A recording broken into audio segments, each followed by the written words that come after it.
La nouvelle génération est en train de partir après. Nos écrivains sont des médecins de la société qui observent tout ce qui peut nuire à la génération future et on essaie de dénoncer. Ombre et lumière de la vie, c'est ça, c'est le remède des fatras de la société moderne. Ça ne se limite pas qu'en Guinée, en le parcourant.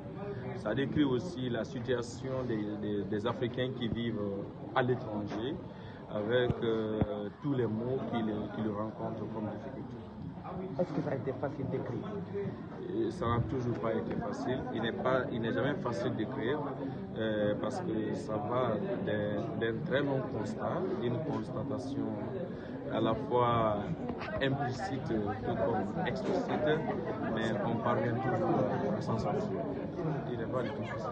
Alors, dites-nous le prix des documents. Ombre et lumière de la vie. Ombre et lumière de la vie coûte 120 000 francs. Et pour l'avoir, il y a le chaise des éditions Yidi, ici à Matoto Marché, on peut l'avoir. Et aussi, l'ouvrage est disponible sur plus de 40 plateformes de vente en ligne, en France, en Chine, au Japon, en Russie, mais aussi dans plusieurs pays maintenant, surtout en France, dans la bibliothèque nationale, je m'excuse, il se trouve. Alors, vous avez un petit conseil peut-être à l'endroit des jeunes élèves qui aussi n'arrivent pas à avoir de plus de courage de lire? Oui, comme on aime à le dire, la lecture est la nourriture de l'esprit. L'esprit se nourrit par la lecture. Si la nouvelle génération, surtout les jeunes, les élèves ne s'orientent pas vers l'écriture, ils vont se perdre.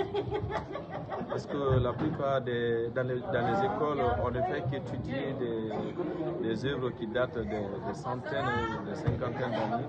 On oublie la nouvelle génération. D'autant plus la société change, les réalités changent. Les écrivains s'adaptent aux réalités contemporaines. Donc, pour comprendre le monde moderne, il faut parcourir des œuvres écrites par la nouvelle génération que nous sommes. Est-ce que vous avez été accompagné par les autorités préfectorales?